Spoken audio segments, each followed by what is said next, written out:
I have decided that I'm going to spend the rest of May doing something that I feel like I should have done years ago, and that is learning how to do a full face of makeup. I literally have no idea how some of the women who are definitely younger than me are literally able to put a full face of it on and appear on TikTok. It looks like a second skin.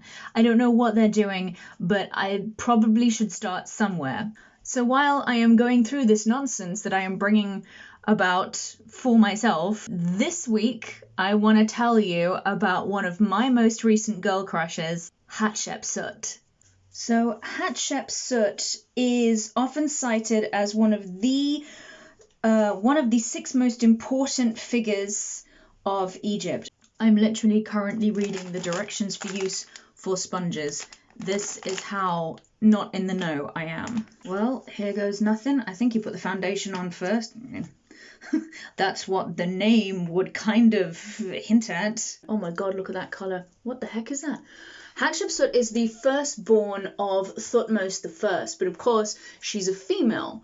So the idea that she would be pharaoh someday was probably, furthest from everybody involved's mind. Oh my god, this stuff is weird. Being ancient Egyptian, incest, i.e. marrying the members of your own family, was a way of keeping bloodlines pure, but yep, she goes ahead and marries her brother. It was probably arranged from the moment they were both born. What even is this nonsense? Am I just using too much or what? Because I really don't know. I'm just going to go ahead and keep using this one sponge until it looks vaguely like skin. Like, what do you do about your hair? It's all in my hair. Basically, she is able to spend a lot of her young life being daughter and wife to pharaohs, finding out what being a pharaoh is all about. Oh my god, but at least you can see I'm not lying. I literally have no idea what I'm doing. What do I do with my neck? It looks like I've been crying. What do I do with my neck? Back in ancient Egypt, the idea that the gods existed and that they had a sway over your daily life and that there were kind of magical beings and what happened to you after death, etc., all of that was pretty much how the ancient Egyptians understood the world. They don't actually, I think, even have an ancient Egyptian word for religion, because it was just what was known, it was just what they had figured out. But her religious understanding basically enables her to kind of establish herself in the public's eye as the wife of Amun. It's been done so many times by all of Egypt's rulers. Alexander the Great, he was declared that he was the son of Aten or something like that. My mistake, it was actually also the god Amun.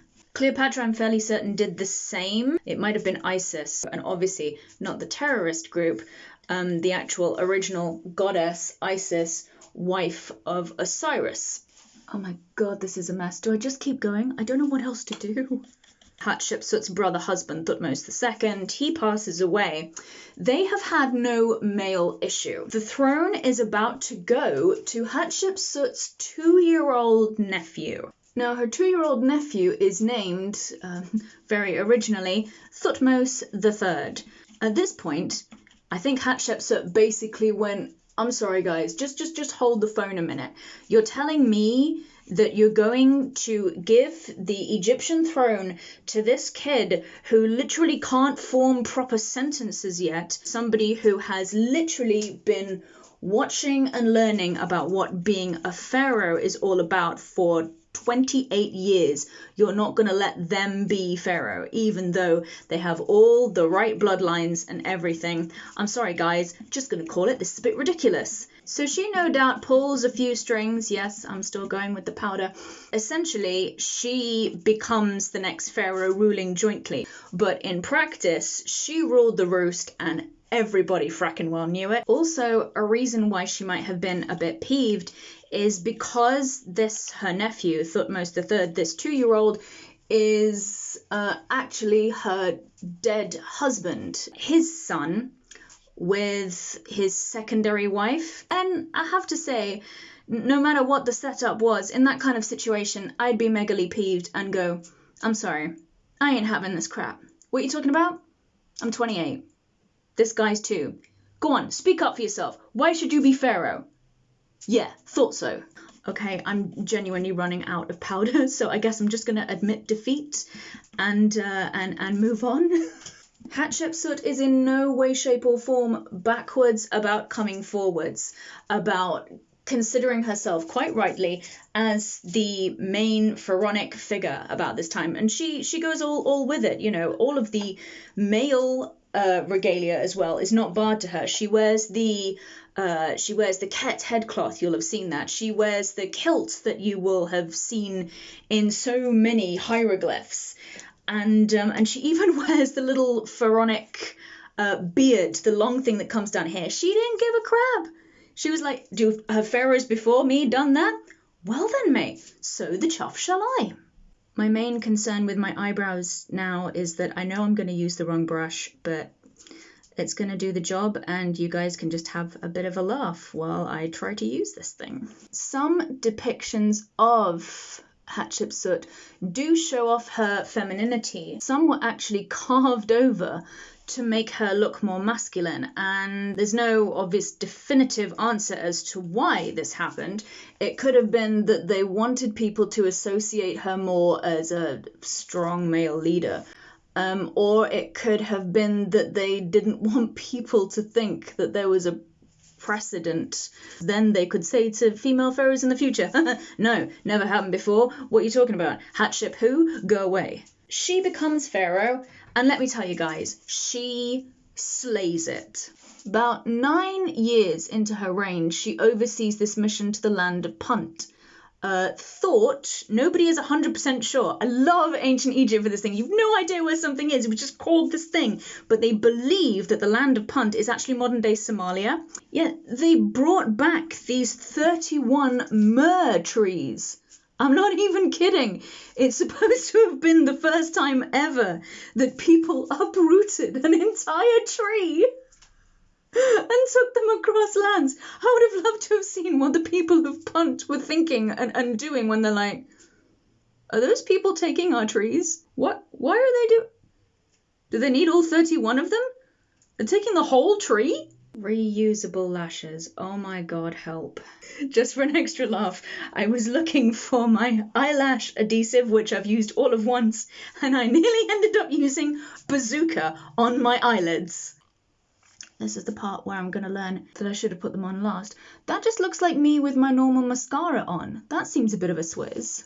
Anyway, Hatshepsut takes one look at these things and decides, you know what, they're really cool. I think I'm going to have them put at what is going to be my mortuary temple complex, because all Egyptian pharaohs were deified after they died. And she's picked out this one particular place, and she's like, I want them put there. And this was at Jeseru, I believe it's called. And it wasn't known it at the time, but this is the place that will go on to become the Valley of the Kings. She was the first one there. And her temple complex, it's designed by, I think, her vizier, Senumut, if I remember rightly, and it actually predates the Parthenon, for those of you that really love your Greek history as well. All the symmetry and stuff, Hatshepsut made sure it was there first. Now, Thutmose III, during all this time, is still, obviously, her nephew. He's kind of like co-regent thing for her. And he is basically running the army underneath her.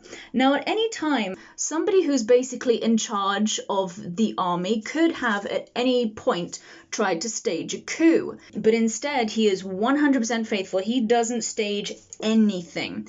And I like to think that that's because he damn well knew that she was popular and that it wouldn't have worked well for him if he'd gone against her. You know why? Because Kitten knew how to roar.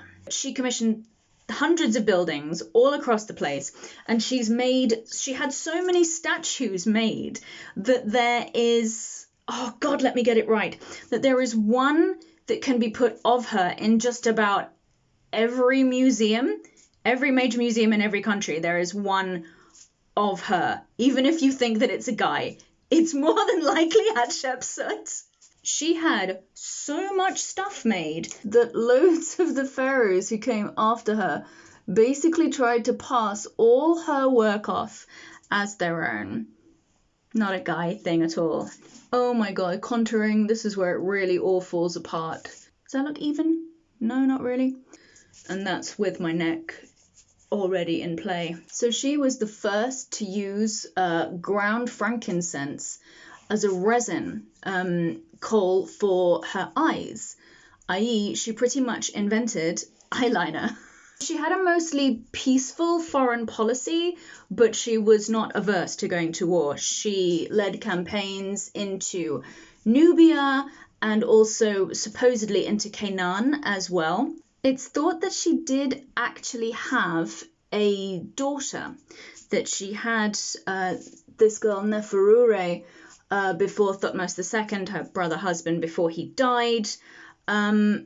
And Neferure is possibly Thutmose III, this being the 2-year-old nephew who wasn't obviously 2-year-old by that point, his wife and mother of his children.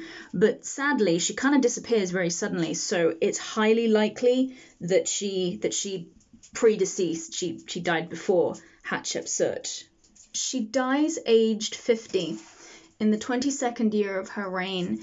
It's thought that she was suffering from itchy and very inflamed skin. It was more than likely a genetic thing.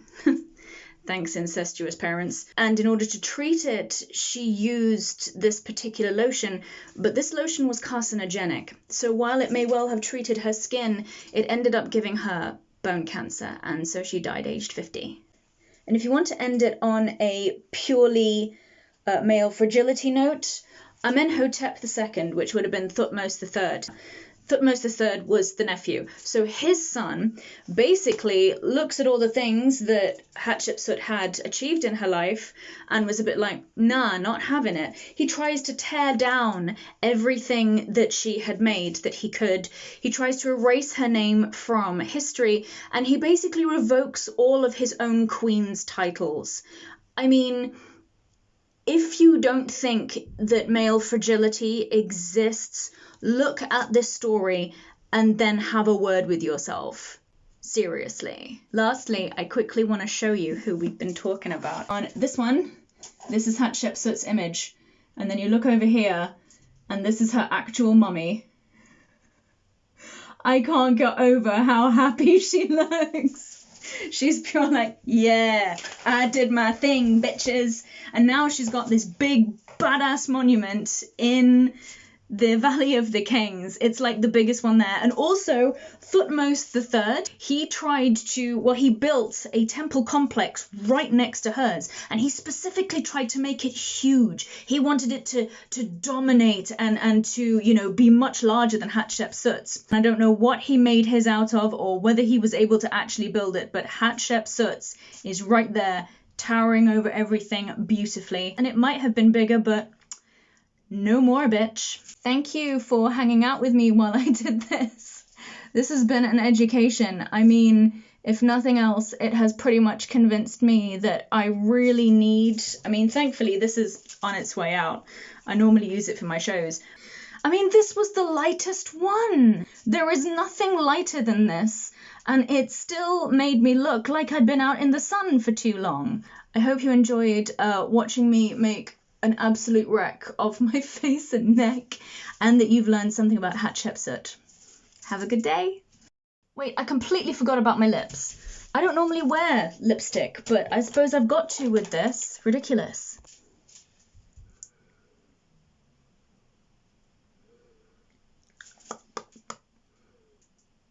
It'll do.